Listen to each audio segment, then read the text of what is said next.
I'm Patrick Lannan from the Lannan Foundation, and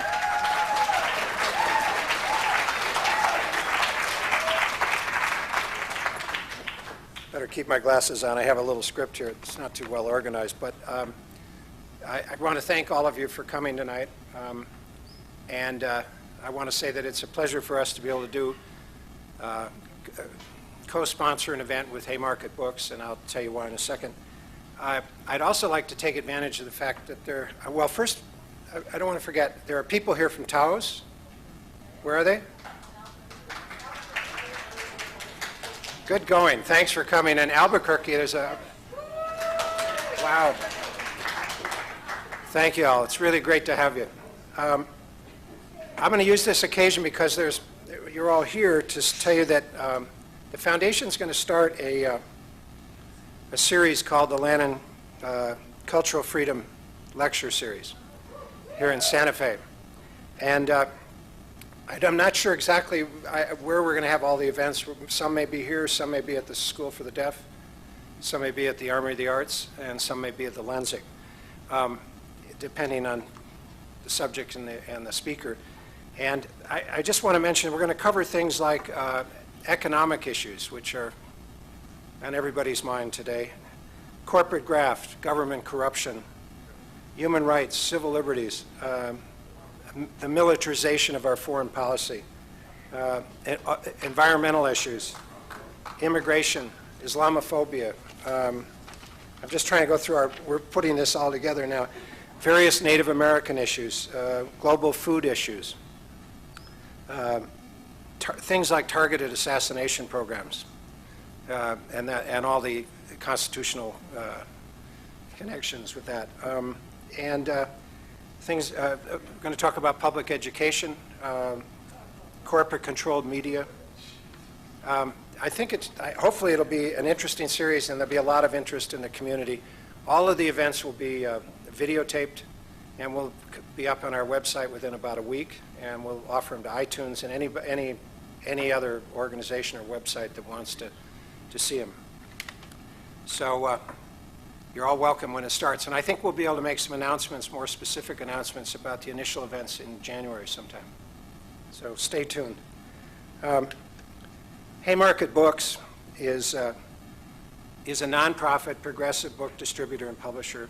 And their name and their inspiration comes from their namesakes, the Haymarket Martyrs. You can see their memorial in Chicago. In 1886, there was a big struggle for the 8-hour day, and ultimately May Day, which is celebrated in many parts of the world, not so much here, came out of that struggle and those deaths.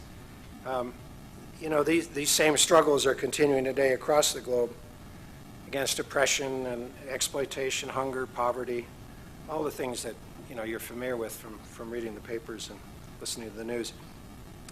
I also want to mention that Haymarket Books some books are going to be for sale outside at the end of this event, and also there's an interesting catalog of their books that'll be available. Now, I have to say something nice about Anthony Arnove, who is an associate of ours and a wonderful person. Anthony recently directed and produced The People Speak with Howard Zinn, Chris Moore, Josh Brolin, and Matt Damon. And I don't know how many people have seen the film yet, the documentary, but it's really quite incredible. This documentary is a film companion to Howard Zinn's best-selling book, A People's History of the United States, and its primary source, which is the Voices of People's History, which Arnove co-edited with Zinn. And he himself has written several books, including The Essential Chomsky, Iraq Under Siege, The Deadly Impact of Sanctions and Terrorism and War, and he also edited a collection of post-9/11 interviews with Zinn. He's also the author of Iraq, The Logic of Withdrawal. He is also on the editorial board of Haymarket Books and the International Socialist Review magazine. And with Zinn, he co-founded the nonprofit Voices of a People History of the United States, which is an effort to bring the program and the productions into the school systems in the United States and other parts of the world. So please join me in welcoming Anthony Arnove, your host.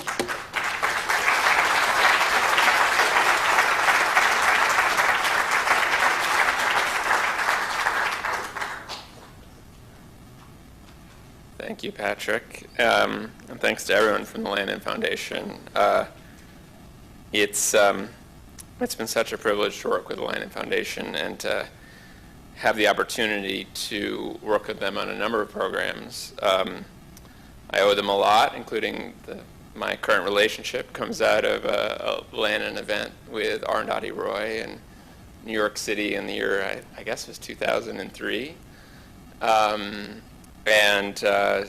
It's really no exaggeration to say there's no other foundation, even remotely like the Lannan Foundation, in terms of the voices they've supported, the courageous positions they've taken, and the kind of support that they've given to Haymarket Books, which, as a small nonprofit publisher, I can tell you there's not a lot of people lining up to support independent publishing, the book, the written word in this country. And it really means a lot. Ilan Pappe would not be here tonight, would not be going to Houston, would not be going to New York if it wasn't for their support. And I can say that about a lot of other authors and a lot of other people.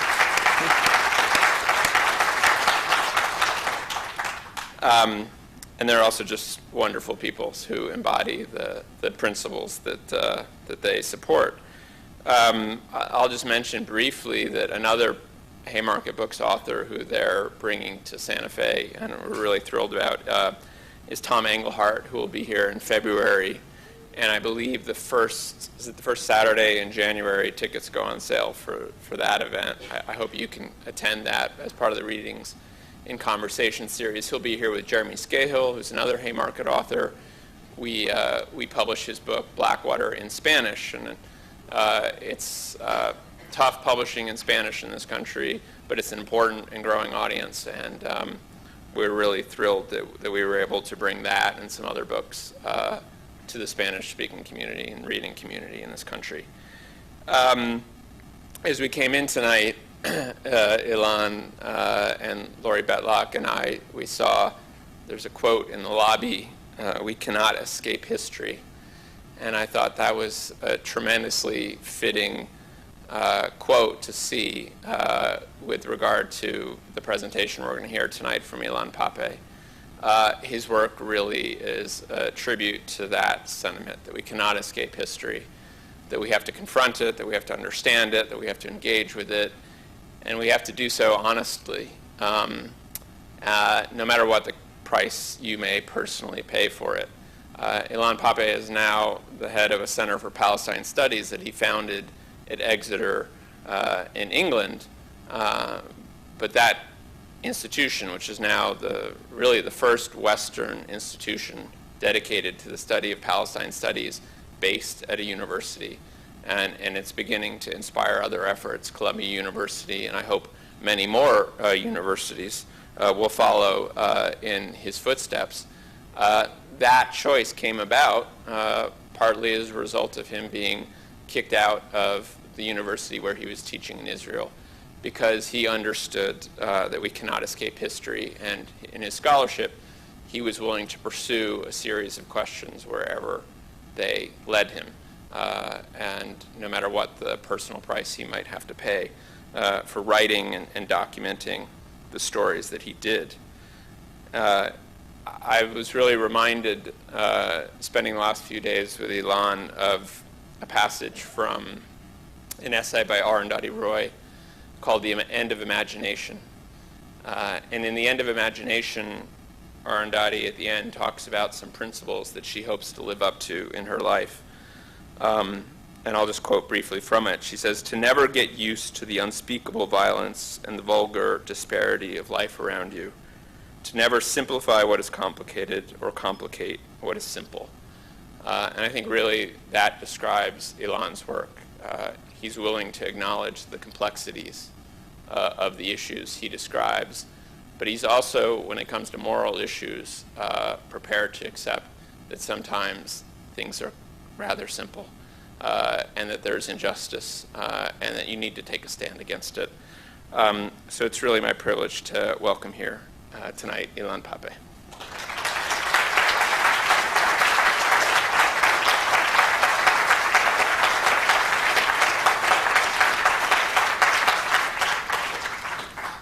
Thank you, Anthony, for your kind words. To to thank the Lannan Foundation for bringing me over here. Thank you all tonight for coming and attending what I hope will be an engaging event. I'll start by reading a few sections from the book before Anthony and I would move into a conversation. I'm not used to reading from books. I'm used to speaking without notes, actually.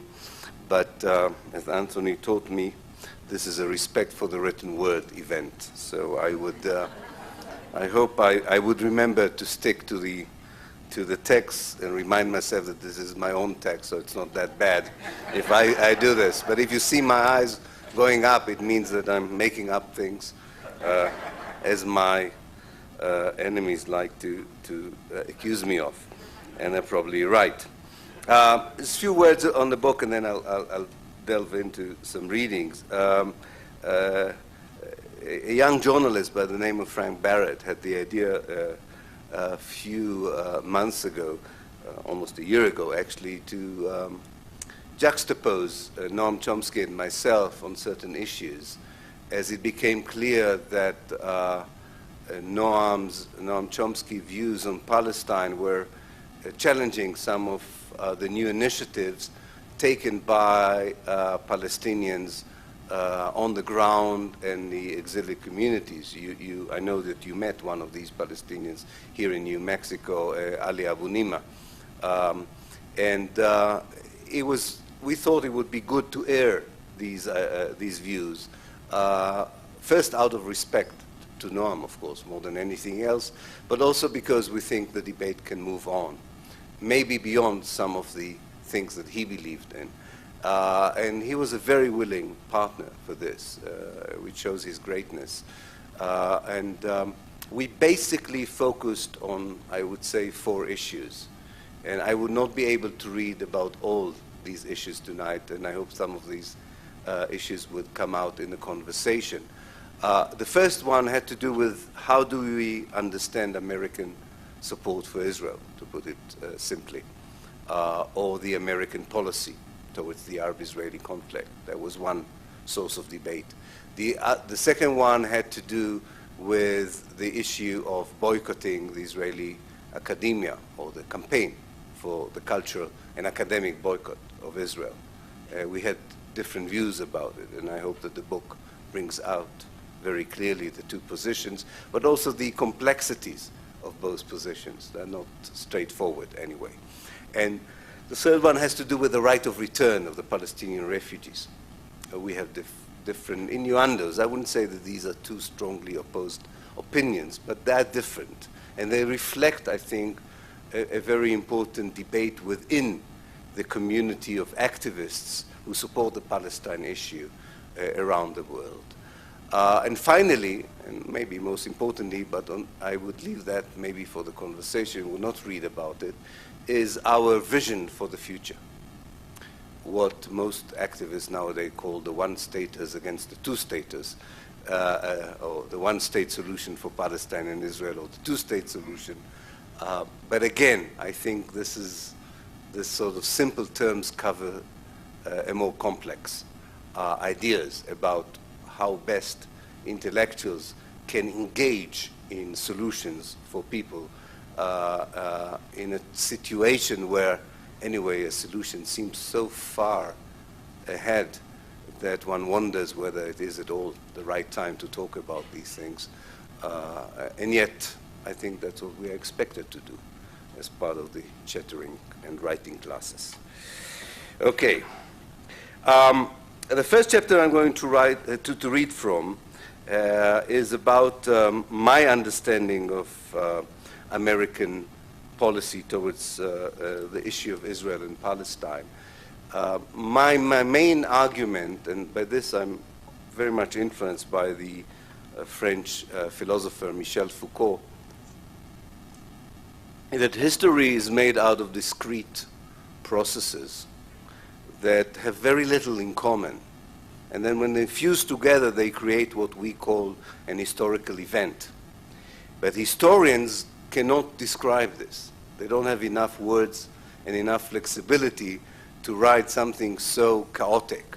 So what they do, they invent a very neat story so as to make it clear to themselves and to others. And I think that is also true about American policy.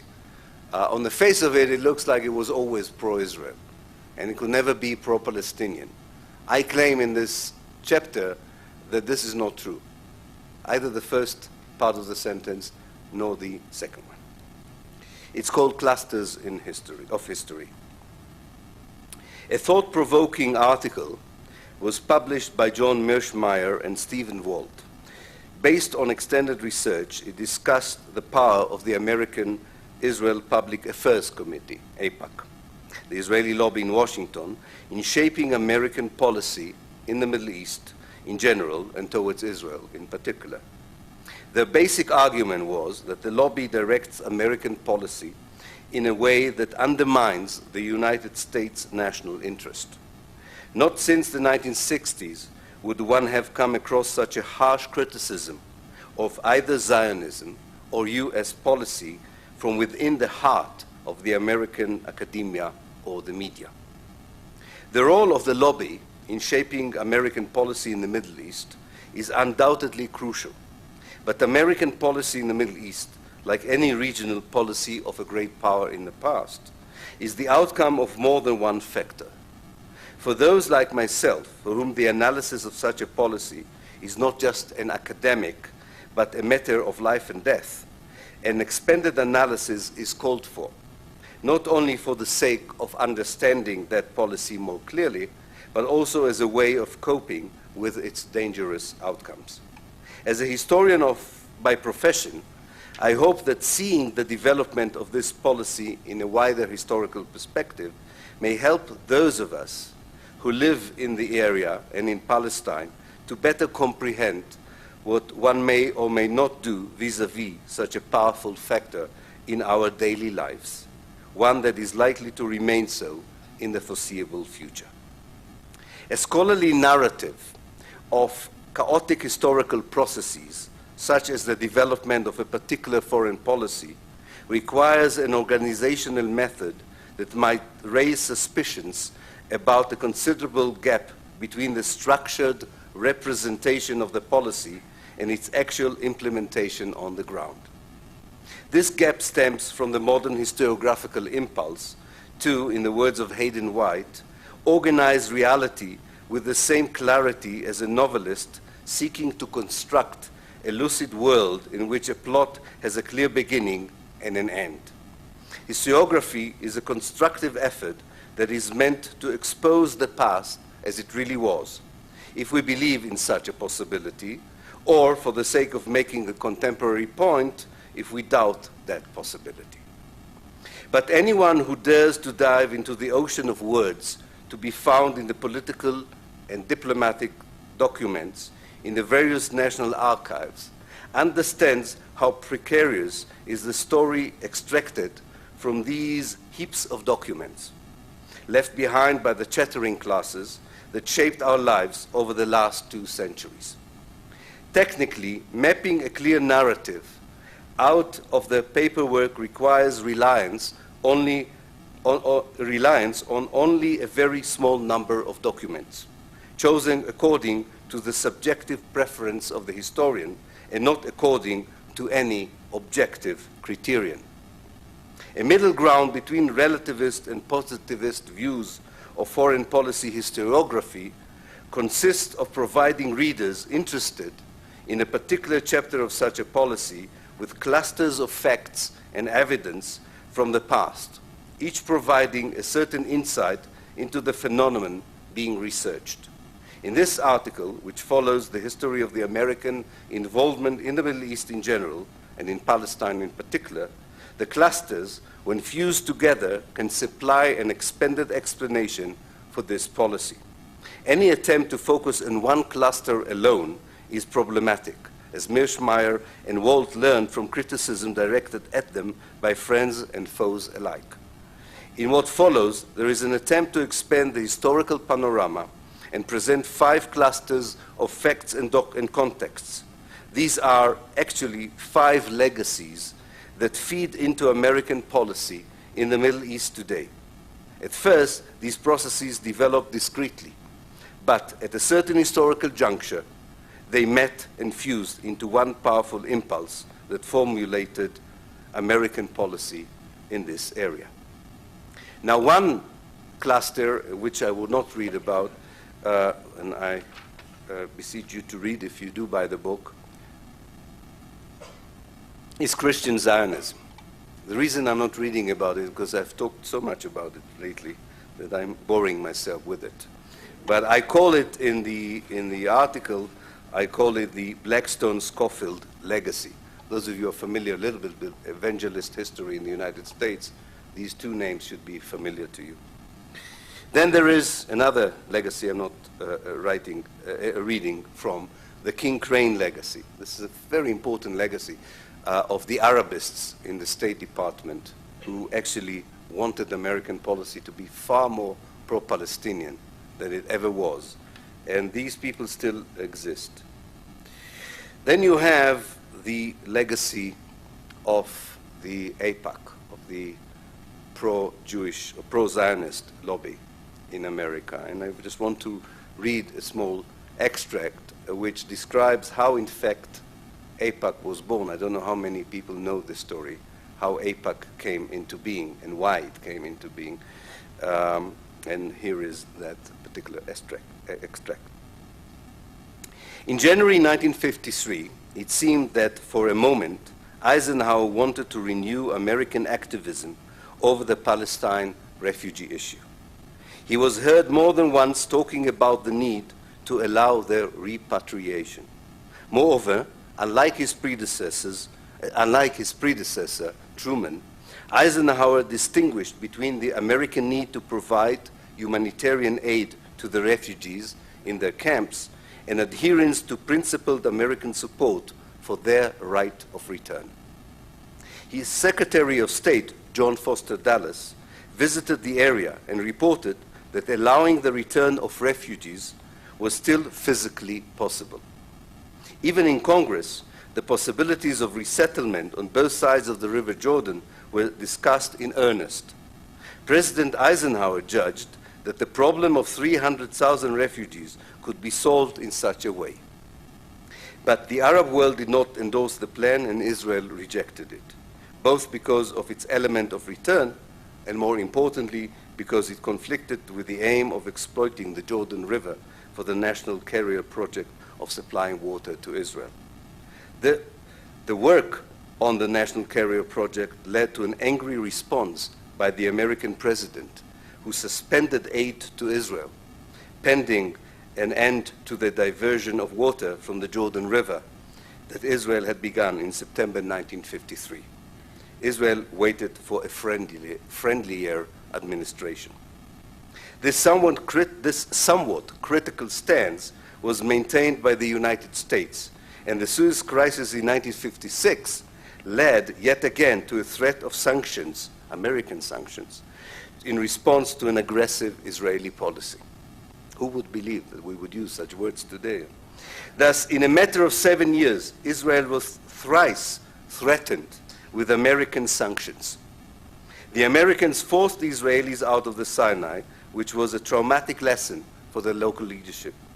The prospect of such an American position expanding and deepening constituted in the eyes of the Israeli policymakers a real existential threat. This was definitely the opinion of Israel's ambassador to the United Nations, Abba Eban.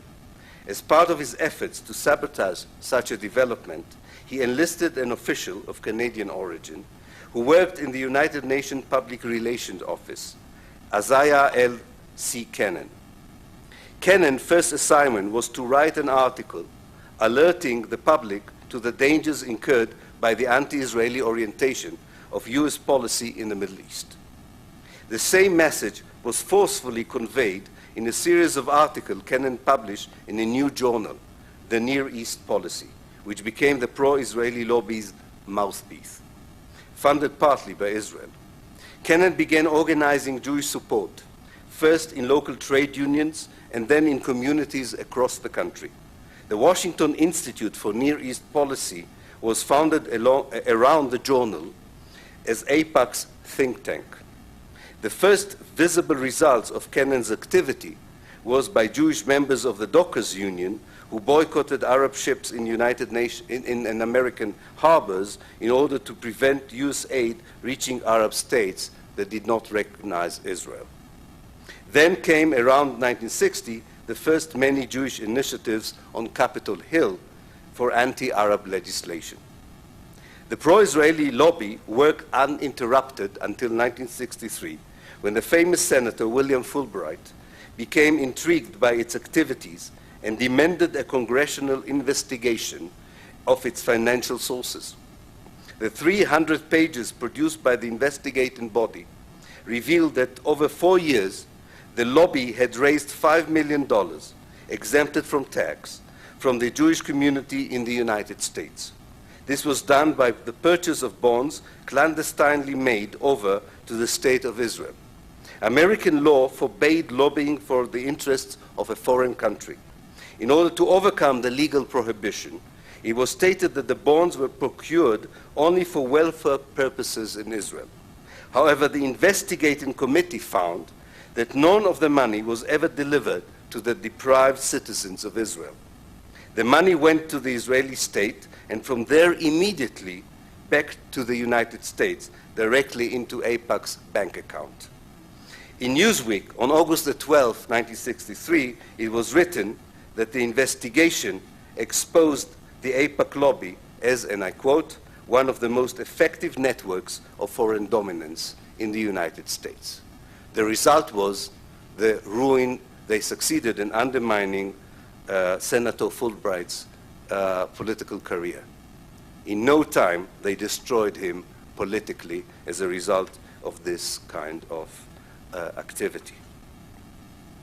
I continue and describe other legacies, which I will not go into it, but the bottom line is that when you fuse together these, what I call discrete historical processes, in the case of American policy, Christian Zionism, AIPAC, other legacies, you get what you have today. And let me just read what you get today, and I'm referring actually, when I say today, to something that happened a few years ago, but I'm sure it's relevant for 2010 as well.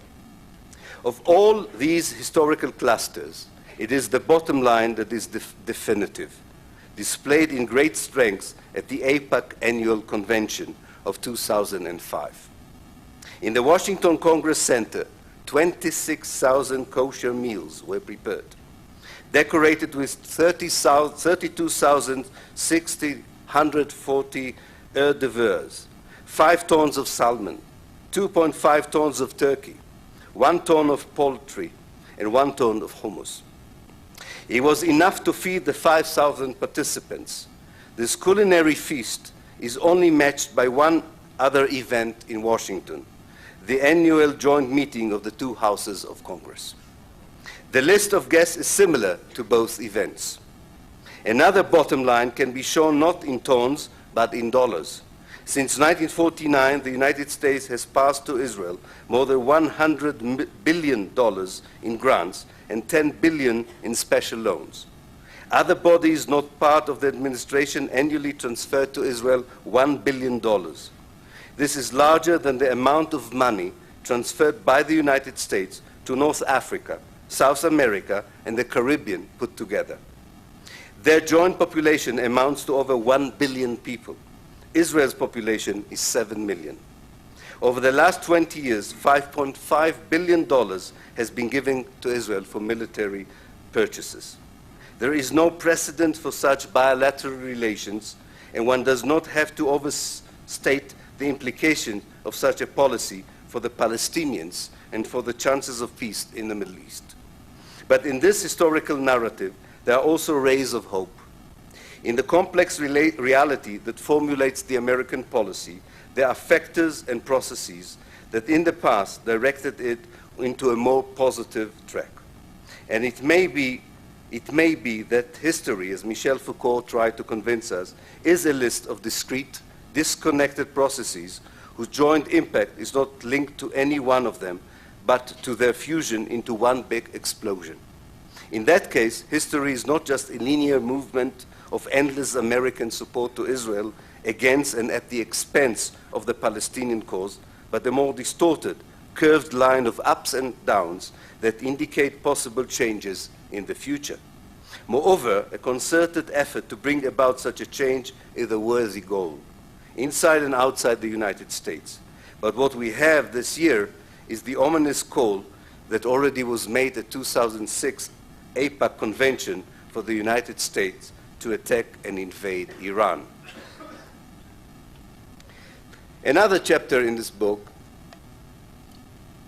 deals with another kind of history, the history of denial, not just the history of American policy. And it's called State of Denial, the Nakba, that is the Palestinian catastrophe, in Israeli history and today. For Israelis, 1948 is a year in which two things happened that contradict each other. On one hand, Zionism, the Jewish national movement, claimed it fulfilled an ancient dream of returning to homeland after 2,000 years of exile. From this perspective, 1948 was a miraculous event in the collective Israeli Jewish memory.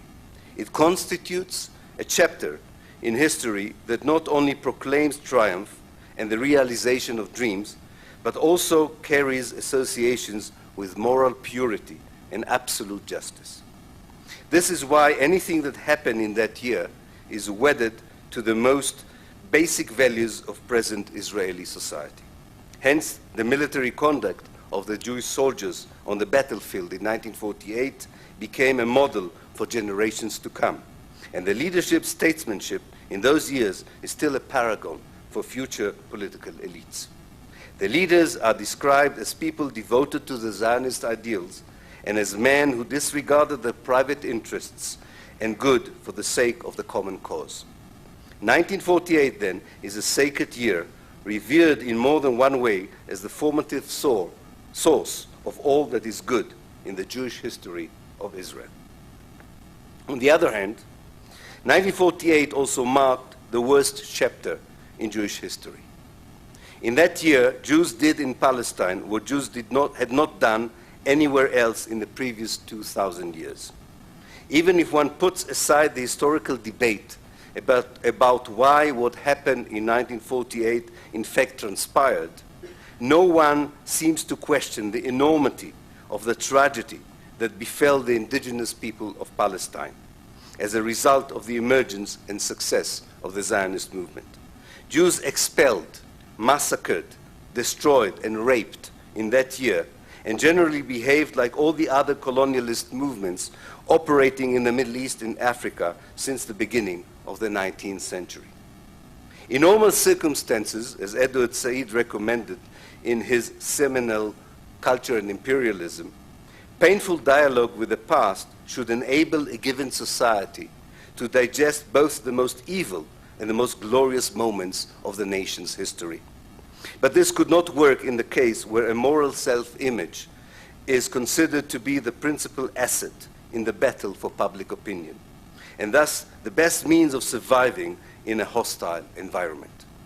The way out for the Jewish society in the newly found state was to erase in the collective memory the unpleasant chapters of the past and leave intact the gratifying ones.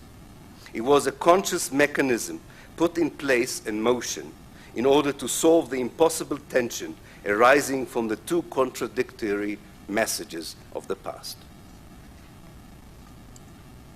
Moreover, the fact that so many of the people in Israel today lived through the 1948 period has made the task all the more difficult. 1948 is not a distant memory, and the crimes committed then are still visible in the landscape around for the present generation of Israelis to behold and comprehend. On the Palestinian side, there are still victims living who can tell their story, and when they are gone, their descendants who have heard the tales of the 1948 horrors over and over again are likely to represent their point of view for generations to come. And of course, there are people in Israel who know exactly what they did, and there are even more who know what others did. Nevertheless, the Israeli authorities continue to succeed in eliminating these deeds totally from the society's collective memory, while struggling vigorously against anyone trying to shed light on the repulsive chapters of the 1948 history, whether inside or outside Israel. When one examines Israeli textbooks, curricula, media, and political discourse, one notices that this chapter in Jewish history, the chapter of expulsion, colonization, massacres, rape, and the burning of villages, is totally absent. In its stead, one finds chapters of heroism, glorious campaigns, and amazing tales of moral courage and military competence, unheard of in any other history of a people's liberation in the 20th century. Let us thus begin with a brief overview of the denied chapters of the history of 1948. Some of these chapters are also missing, thus, from the Palestinian collective memory. The two forms of amnesia stem, of course, from two very different ways of dealing with the past. Jewish Israelis are unwilling to acknowledge or be accountable for what happened in 1948, whereas the Palestinians, as a community of victims, have little appetite to revisit the trauma of the past. For such distinct reasons, popular memory on both sides and the failure of or unwillingness of professional historians to provide a true representation of the past have left us without a clear picture of the events of 1948. And I won't quote to you what I call the erased chapters. I hope you will see how they come out in this chapter. What I would like to quote again is from the end of this chapter, after I describe the development of the struggle against the 1948 events inside and outside Israel. I'm trying to assess where do we stand today with this memory of the horrible and criminal things that the Jewish state did to the indigenous people of Palestine. As I review the attempts I have made, I have been involved personally in the struggle against Nakba denial in Israel, and together with others have attempted to bring the Nakba onto the Israeli public agenda, a very mixed picture emerges. I detect serious cracks in the wall of denial and repression and that surrounds the issue of the Nakba in Israel, which have come about as a result of the debate of the new history in Israel and of the new political agendas of the Palestinians inside Israel. The new atmosphere has also been helped by a clarification of the Palestinian position on the refugee issue towards the end of the Oslo peace process. As a result, notwithstanding more than 50 years of systematic governmental suppression, it is becoming more and more difficult in Israel to deny the expulsion and the destruction of the Palestinians in 1948. However, this relative success has also brought with it two negative reactions, which were formulated after the outbreak of the Second Intifada in October 2000. The Israeli political establishment was the first to react. The Sharon government, through its Minister of Education, has undertaken the systematic removal of any textbook or school syllabus that refers to the Nakba even marginally. Similar instructions have been given to the public broadcasting authorities. The second reaction has been even more disturbing and has encompassed wider sections of the public. Although a very considerable number of Israeli politicians, journalists, and academics have ceased to deny what happened in 1948, they have nonetheless also been willing to justify it publicly, not only in retrospect, but also as a prescription for the future. Thus, the idea of transfer has entered Israeli political discourse openly for the first time, portraying population transfer as legitimate, being the most effective means of dealing with the Palestine problem. Indeed, if I were asked to sum up what best characterizes the current Israeli response to the Nakba, I would stress the growing popularity of the transfer option in the Israeli public mood and thought. The Nakba, the expulsion of the Palestinians from Palestine, now seems to many in the center of the political map in Israel as an inevitable and justifiable consequence of the Zionist project in Palestine. If there is any lament, it is that the expulsion was not completed. The fact that even an Israeli new historian, such as Benny Morris, now subscribes to the view that the expulsion was inevitable and should have been more comprehensive in 1948, helps to legitimize future Israeli plans for further ethnic cleansing.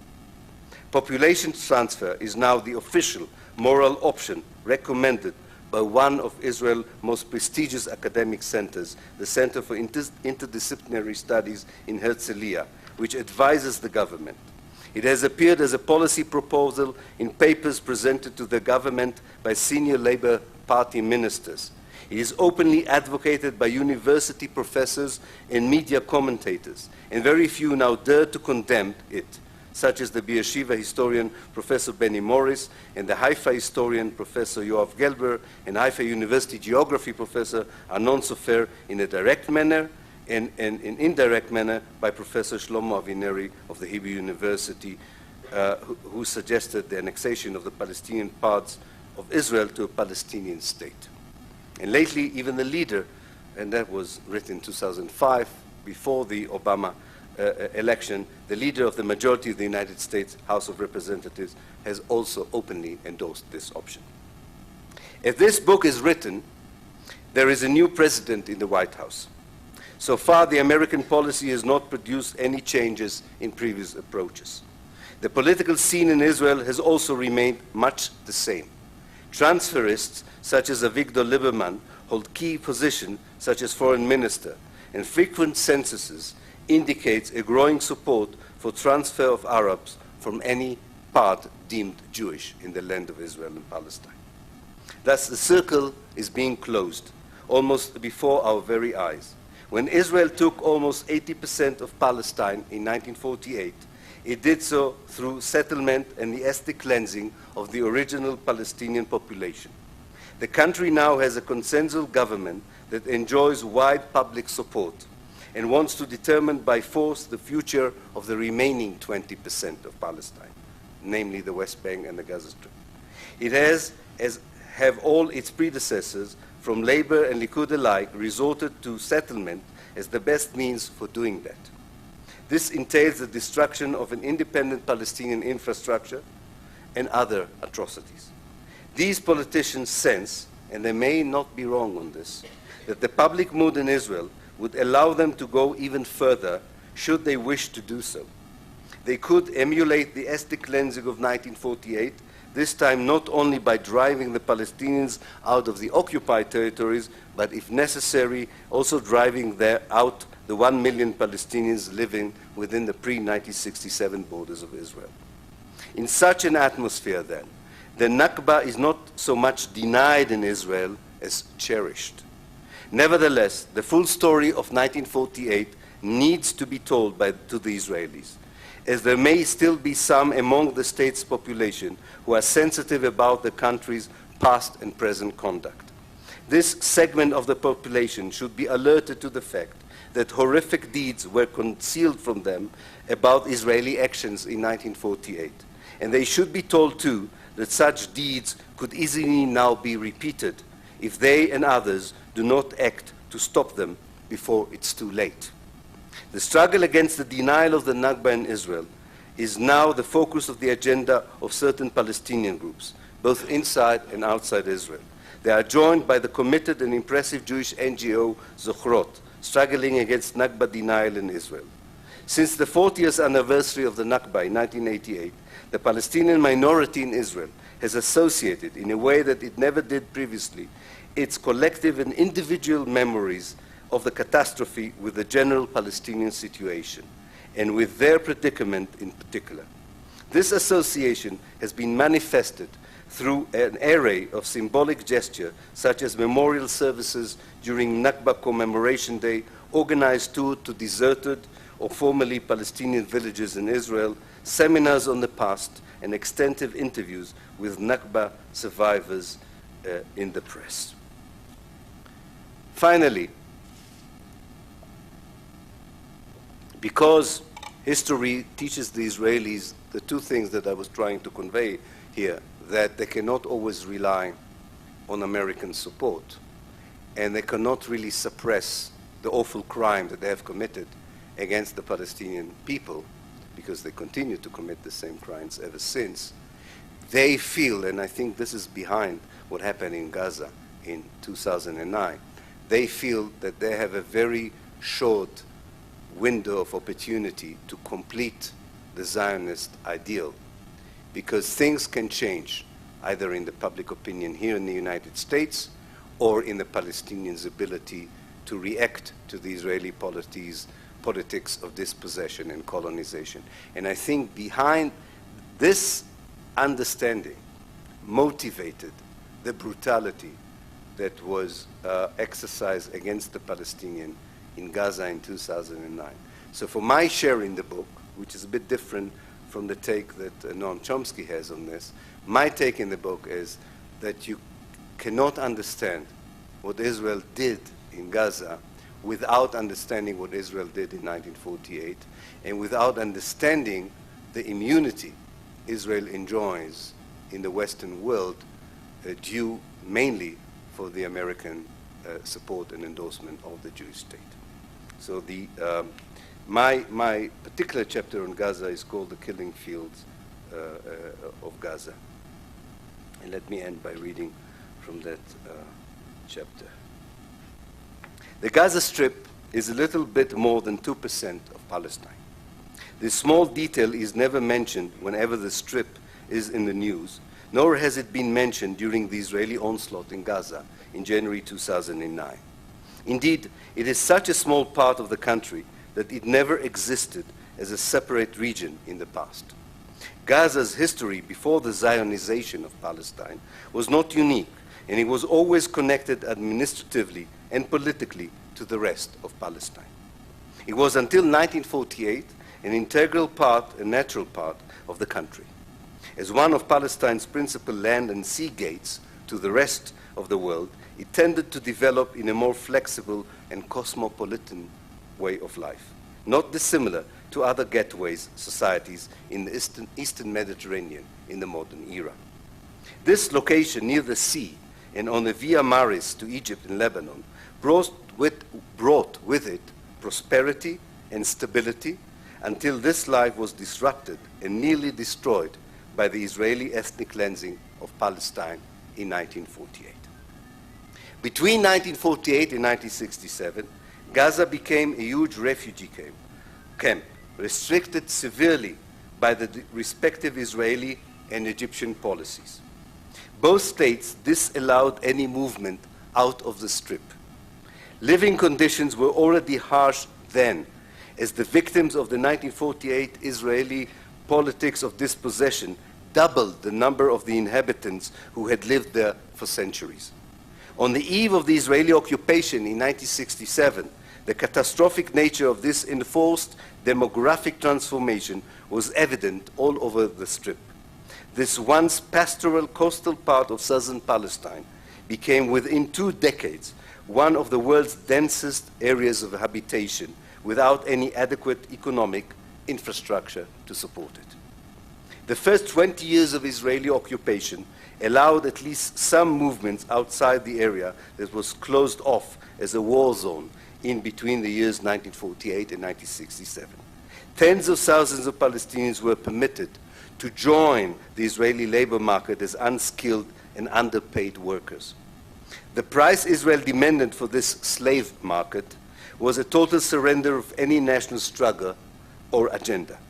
When this was not complied with, the gift of laborers' movement was denied and abolished. All those years leading to the Oslo Accord in 1993 were marked by an Israeli attempt to construct the Strip as an enclave, which the Israeli peace camp hoped would be either autonomous or part of Egypt, and the nationalist camp wished to include in the greater Eretz Israel they dreamt of establishing instead of Palestine. Namely, there was no voice inside Israel who wanted to see Gaza as an integral, organic, liberated part of a free Palestine. Even the most peacenik among the peace camps in Israel saw Gaza, long before the attack on Gaza, as a huge prison camp. The difference was that it was regarded as an open prison camp, not as a high security prison camp as it is regarded today. The Oslo Agreement enabled the Israeli to reaffirm the Strip's status as a separate geographical entity, not just outside of Palestine as a whole, but also cut off from the West Bank. Ostensibly, both the Gaza Strip and the West Bank were under the Palestinian Authority, the PA. But any human movement between them depended on Israel's goodwill, a rare Israeli trait, goodwill, that almost disappeared when Benjamin Netanyahu came to power in 1996. Moreover, Israel held, as it still does today, the water and electricity infrastructure. Since 1993, it used, or rather abused, this possession in order to ensure, on the one hand, the well-being of the Jewish settler community, and on the other, to blackmail the Palestinian population into submission and surrender. The people of the Gaza Strip thus facilitated, in the last 60 years, between being internees, hostages, or prisoners in an impossible human space. It is within this historical context that we should view the massacre that took place in January 2009 and the violence raging in Gaza in the preceding 5 years. The violence was not only meted out by Israeli forces. There was a fair share of inter-Palestinian fighting for a short while, although one should say that given the nature of the Israeli occupation and policy, this internal violence was far less than would be expected under such circumstances. But this internal phase is a minor aspect of a far more important issue: Israel violence against the Gaza Strip. When we look back from our current vantage point, we see more clearly that than ever before the fallacy of the Israeli discourse and justification for its actions in Gaza. Its politicians and diplomats define the policies against Gaza as a war against terror. I'm sure that sounds familiar to you. A war against terror, directed against a local branch of Al-Qaeda, and one that was meant to fend off a seditious Iranian penetration into this part of the world. Its academics prefer to depict Gaza as another arena in the dreaded clash of civilization. However, the origin of the particular violent history of the Gaza Strip lies elsewhere. The recent history of the Strip, 60 years of dispossession, occupation, and imprisonment, inevitably produce internal violence, such as we witnessed in the last few years, as it produced other unbearable features of life lived under such impossible conditions. In fact, if we take even a closer look at the 5 years preceding the caste-led operation, we can provide a sure analysis of the motivation for the violence directed against the Palestinians in 2009. There are two historical contexts for what happened in Gaza in January that year. One takes us back to the foundation of the State of Israel, through the occupation of the Strip by Israel in 1967 and up to the failed Oslo Accord in 1993. The second is the one presented here, an escalation of an Israeli policy that culminated with the events of 2009. The ideology of ethnic cleansing, adopted in 1948, is the main tool for implementing the dream of a safe and democratic Jewish state, led to the occupation of the Gaza Strip in 1967, which lasted until 2005, when Israel allegedly withdrew. The Gaza Strip was already encircled by an electric fence in 1994 as part of the preparation for peace with the Palestinians, and became a ghetto in 2000 when the peace process was declared dead. The decision of the people of Gaza to resist this closure by violent and non-violent means confronted the Israeli military and political elite with a new dilemma. They assumed that locking Gazans in a huge prison would settle the problem for a long while, but this turned out to be wrong. So they were looking for a new strategy. The bitter fruits of this strategy were revealed in January 2009, and the international community reacted furiously but ineffectively. The main byproduct of this international fury was the Goldstone report. It summarizes well, although in a very cautious and limited way, the scope of the carnage left by Israel after hostility subsided. The international community, however, did not inquire why such a ruthless policy was pursued and what were its immediate origins. If I have still more time, 2 minutes? 3 minutes, okay. What I would like to do is, I think I would like to do this, is to read from the very end of the book, and just, if it concluded the book, it might be a good concluding for this reading session. After describing the 5 years, unfortunately I don't have time to go into it, the different Israeli operations against the people of Gaza, under the pretext that these were retaliations against Palestinian action, I come back to the Goldstone report and the Israeli attacks on Gaza, and I did what many friends of mine were very unhappy with.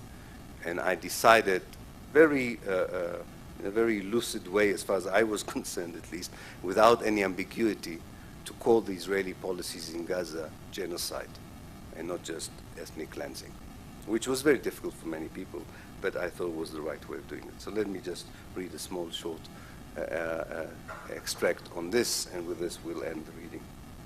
The evidence collected by Israeli-based human rights organizations, international agencies, the media, although the Israeli barred the media from entering the Gaza Strip, was perceived by many to be far more serious than just war crimes. Some refer to it as a genocide.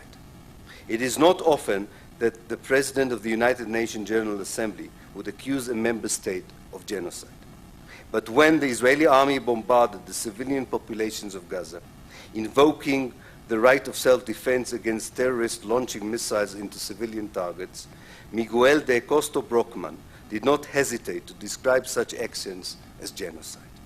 As a former Roman Catholic priest and Nicaragua's foreign ministers, his views carry considerable weight. Needless to say, these remarks were promptly dismissed by the Israelis as anti-Semitic, the standard reaction to such accusations. Had his voice been a lonely one in the wilderness, it would have had little resonance.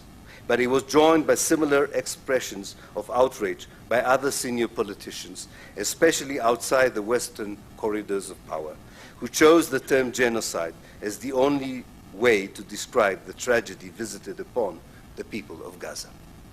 De Acosta Brockman's reaction came before the full-scale destruction of homes, schools, and hospitals in many parts of Gaza.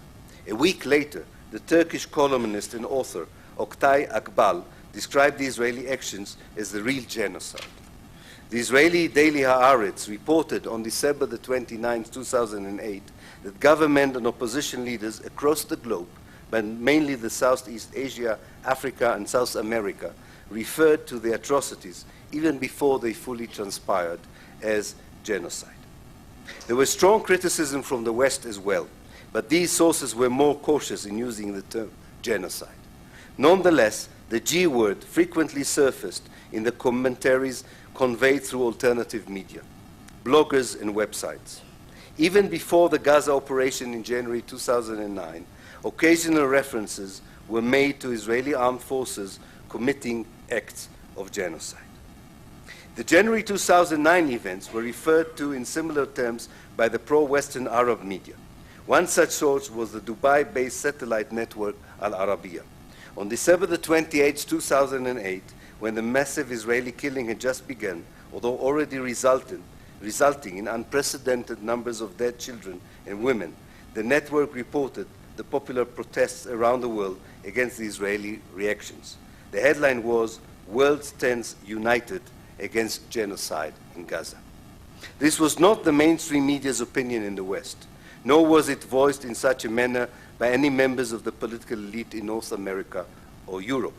But within the balance of power between hegemonic and counter-hegemonic voices, the latter included senior politicians in the rest of the world, the widest coalitions of the political left and human rights organizations in the West, coupled with some influential voices from within the Western media. One can understand why Judge Goldstone refrained from such language.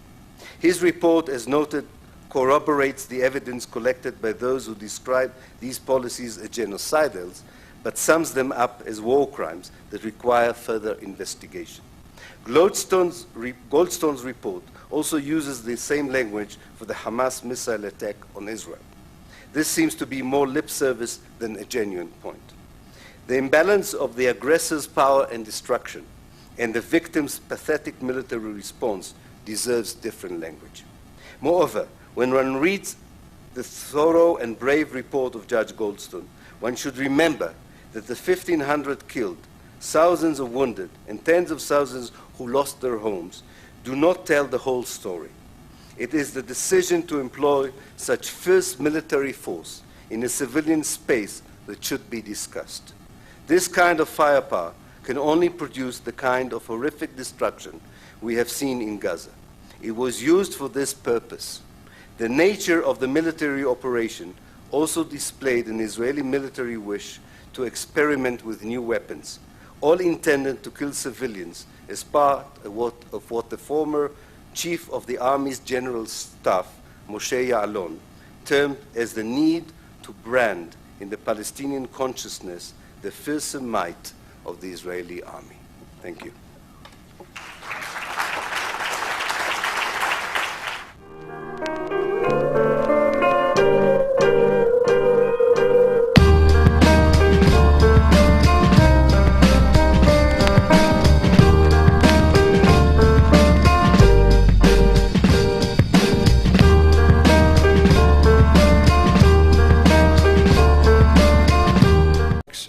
Some books are going to be for sale outside at the end of this event, and also there's an interesting catalog of their books that'll be available. Now, I have to say something nice about Anthony Arnove, who is an associate of ours and a wonderful person. Anthony recently directed and produced The People Speak with Howard Zinn, Chris Moore, Josh Brolin, and Matt Damon. And I don't know how many people have seen the film yet, the documentary, but it's really quite incredible. This documentary is a film companion to Howard Zinn's best-selling book, A People's History of the United States, and its primary source, which is the Voices of People's History, which Arnove co-edited with Zinn. And he himself has written several books, including The Essential Chomsky, Iraq Under Siege, The Deadly Impact of Sanctions and Terrorism and War, and he also edited a collection of post-9/11 interviews with Zinn. He's also the author of Iraq, The Logic of Withdrawal. He is also on the editorial board of Haymarket Books and the International Socialist Review magazine. And with Zinn, he co-founded the nonprofit Voices of a People History of the United States, which is an effort to bring the program and the productions into the school systems in the United States and other parts of the world. So please join me in welcoming Anthony Arnove, your host.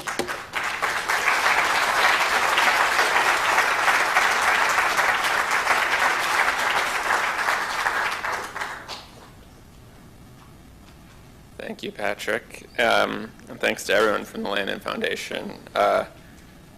It's been such a privilege to work with the Lannan Foundation and to have the opportunity to work with them on a number of programs. I owe them a lot, including my current relationship comes out of a Lannan event with Arundhati Roy in New York City in the year, I guess it was 2003.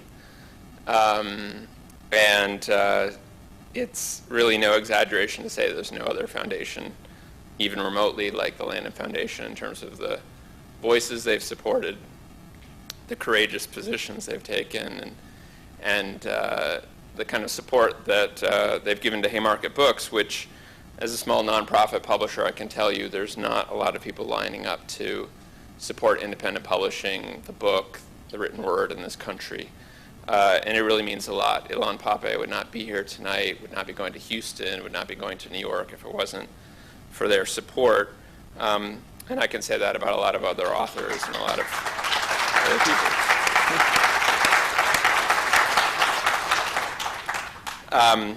And they're also just wonderful people who embody the principles that they support. I'll just mention briefly that another Haymarket Books author who they're bringing to Santa Fe, and we're really thrilled about, is Tom Engelhardt, who will be here in February. And I believe the first Saturday in January, tickets go on sale for that event. I hope you can attend that as part of the Readings in Conversation series. He'll be here with Jeremy Scahill, who's another Haymarket author. We publish his book, Blackwater, in Spanish. And it's tough publishing in Spanish in this country, but it's an important and growing audience. And we're really thrilled that we were able to bring that. The militarization of our foreign policy, environmental issues, immigration, Islamophobia. I'm just trying to go through we're putting this all together now. Various Native American issues, global food issues, things like targeted assassination programs, and all the constitutional connections with that. Things, we're going to talk about public education, corporate-controlled media. I think hopefully it'll be an interesting series, and there'll be a lot of interest in the community. All of the events will be videotaped, and will be up on our website within about a week, and we'll offer them to iTunes and any other organization or website that wants to see them. So you're all welcome when it starts. And I think we'll be able to make some announcements, more specific announcements about the initial events in January sometime. So stay tuned. Haymarket Books is a nonprofit progressive book distributor and publisher. And their name and their inspiration comes from their namesakes, the Haymarket Martyrs. You can see their memorial in Chicago. In 1886, there was a big struggle for the 8-hour day.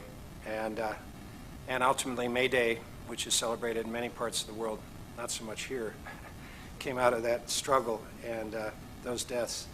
You know, these same struggles are continuing today across the globe against oppression and exploitation, hunger, poverty, all the things that you're familiar with from reading the papers and listening to the news. I also want to mention that Haymarket Books and some other books to the Spanish-speaking community and reading community in this country. As we came in tonight, Ilan and Lori Betlock and we saw there's a quote in the lobby, "We cannot escape history." And I thought that was a tremendously fitting quote to see with regard to the presentation we're going to hear tonight from Ilan Pappe. His work really is a tribute to that sentiment, that we cannot escape history, that we have to confront it, that we have to understand it, that we have to engage with it, and we have to do so honestly, no matter what the price you may personally pay for it. Ilan Pappe is now the head of a Center for Palestine Studies that he founded at Exeter in England, but that institution, which is now really the first Western institution dedicated to the study of Palestine studies based at a university. And it's beginning to inspire other efforts. Columbia University, and I hope many more universities will follow in his footsteps. That choice came about partly as a result of him being kicked out of the university where he was teaching in Israel, because he understood that we cannot escape history, and in his scholarship he was willing to pursue a series of questions wherever they led him, and no matter what the personal price he might have to pay for writing and documenting the stories that he did. I was really reminded, spending the last few days with Ilan, of a passage from an essay by R.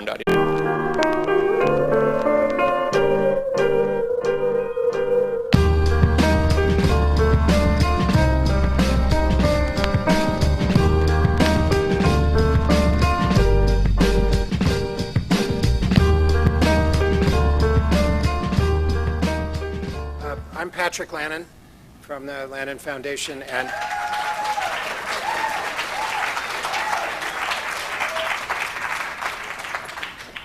Better keep my glasses on. I have a little script here. It's not too well organized, but I want to thank all of you for coming tonight. And I want to say that it's a pleasure for us to be able to do co-sponsor an event with Haymarket Books, and I'll tell you why in a second. I'd also like to take advantage of the fact that there, well, first, I don't want to forget, there are people here from Taos. Where are they? Good going. Thanks for coming. In Albuquerque, there's a, wow. Thank you all. It's really great to have you. I'm going to use this occasion because you're all here to tell you that the foundation is going to start a series called the Lannan Cultural Freedom Lecture Series here in Santa Fe. And I'm not sure exactly where we're going to have all the events. Some may be here, some may be at the School for the Deaf, some may be at the Armory of the Arts, and some may be at the Lenzing, depending on the subject and the speaker. And I just want to mention, we're going to cover things like economic issues, which are on everybody's mind today, corporate graft, government corruption, human rights, civil liberties,